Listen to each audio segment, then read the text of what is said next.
कुछ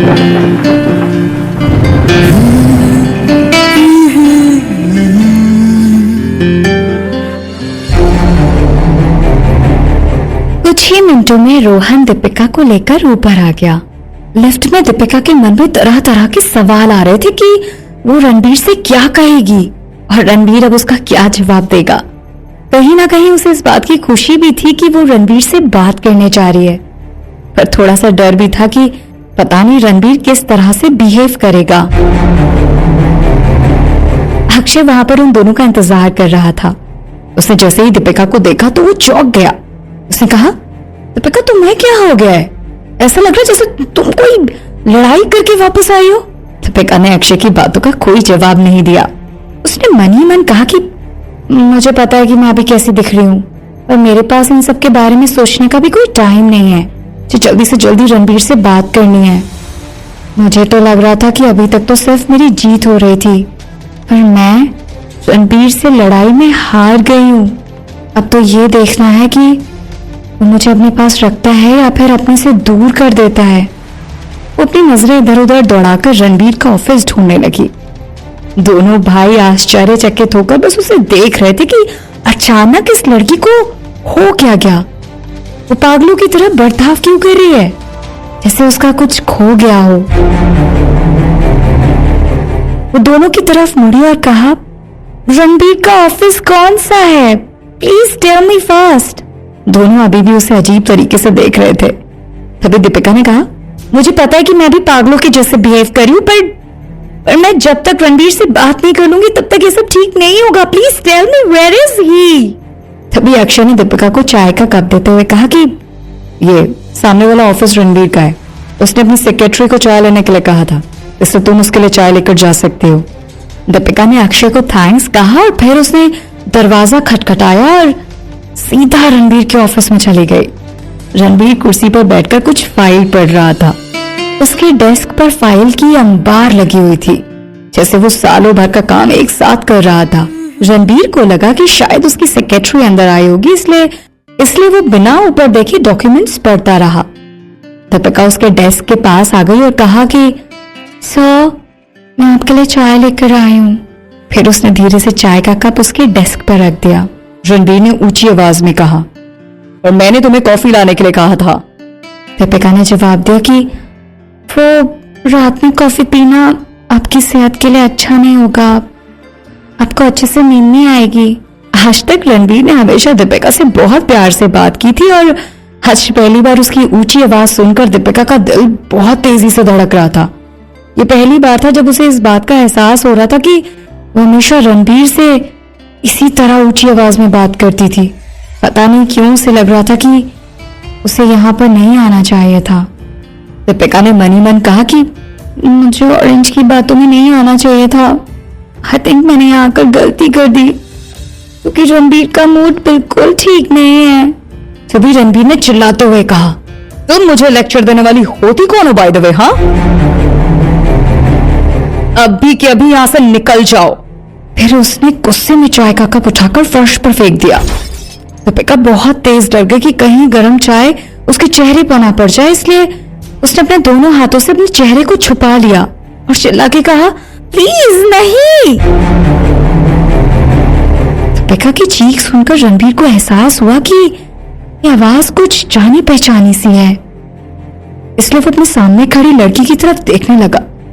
दीपिका ने अभी भी अपना चेहरा अपने हाथों के बीच में छुपाया हुआ था, पर रणबीर तो दीपिका के अंग अंग से वाकिफ था, इसलिए उसे चेहरा देखने की कोई जरूरत नहीं थी। उसे समझते देर नहीं लगी कि दीपिका उसके ऑफिस में खड़ी थी। दीपिका येलो कलर की ड्रेस में सूरज की पहली किरण की तरह लग रही थी।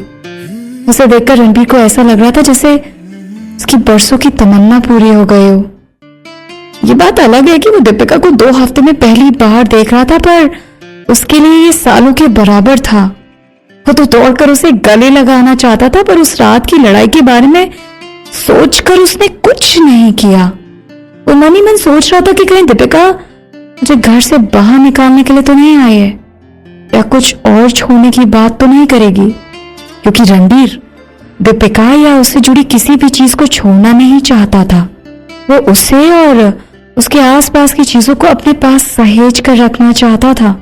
पिछले 2 हफ्तों से वो लगातार दीपिका को कॉल और मैसेजेस कर रहा था, पर उसके किसी भी मैसेज या कॉल का कोई जवाब नहीं दे रही थी। अब मुद्दे की बात तो यह है कि अचानक दीपिका उसके सामने क्या कर रही है।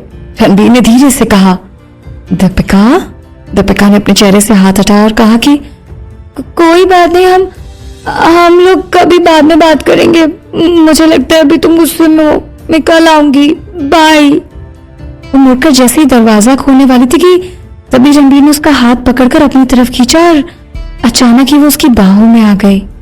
रणबीर ने तुरंत ही उसे अपनी बाहों से अलग किया और उसे सोफे पर बैठने के लिए कहा। रणबीर अभी भी कुछ नहीं कह रहा था। दीपिका मन ही मन सोचने लगी कि रणबीर ऐसा क्यों कर रहा है, वो मुझसे कुछ कह क्यों नहीं रहा है। आई नो वो मुझसे गुस्सा है, पर कहीं उसने मुझसे प्यार करना बंद तो नहीं कर दिया ना। एक बार फिर से दीपिका के मन में इस तरह के सवाल आ रहे थे। तभी रणबीर ने कहा कि दीपिका प्लीज मुझे माफ कर दो, उस रात मुझे तुमसे वैसे बात नहीं करनी चाहिए थी, पर मेरा भरोसा करो, जो भी कुछ कह रहा था वो सब सच था। दीपिका चुपचाप बैठी हुई थी, रणबीर की बातों का कोई जवाब नहीं दे रही थी। जैसे ही रणबीर ने उसके चेहरे की तरफ देखा तो हक्का बक्का रह गया। दीपिका की आंखों से आंसू झरने की तरह झर बह रहे थे। रणबीर ने उसकी आंखों से आंसू पोंछते हुए कहा कि क्या हुआ, तुम क्यों रो रही हो? अगर मेरी किसी बात से तुम्हें चोट पहुंचती है तो मैं तुमसे माफी मांग रहा हूं, प्लीज मुझे माफ कर दो, पर मैं तुम्हें रोते हुए नहीं देखना चाहता और ना ही देख सकता हूं। रणबीर दीपिका से जितना माफी मांग रहा था वो उतना ही रोए जा रही थी। रणबीर ने फिर कहा कि डैम, अब मैंने क्या कर दिया, प्लीज मुझे बताओ दीपिका। दीपिका ने आखिरकार कह ही दिया, मुझे तुमसे बात करनी है रणबीर। ये सुनकर रणबीर का दिल बैठ गया। उसे इस बात का डर सता रहा था कि शायद दीपिका कुछ और कहने जा रही है। मन ही मन कहने लगा कि नो दीपिका, नहीं, मैं तुम्हारा घर छोड़कर नहीं जा सकता, क्योंकि तुम्हारे बिना मेरी जिंदगी बिल्कुल सुनसान है, इसलिए प्लीज मुझे अपनी जिंदगी से बाहर मत निकालो। रणबीर ने कहा, दीपिका आई एम सॉरी। अगर इससे पहले कि रणबीर अपनी बात खत्म कर पाता, दीपिका ने उसे कसकर गले लगा लिया। असल में दीपिका कुछ कह नहीं पा रही थी, इसलिए उसके पास अब बस यही एक आखिरी रास्ता बचा हुआ था। इसलिए बात करने के बजाय उसने रणबीर को गले लगाना ज्यादा बेहतर समझा। खुद को रणबीर के गले में पाकर दीपिका को थोड़ा अच्छा महसूस हुआ। अब उसका मन अंदर से सुकून पा रहा था और अब वो बातें करना चाह रही थी। उसने कहा कि तुम क्यों सॉरी बोल रहे हो? सॉरी तो मुझे बोलना चाहिए रणबीर।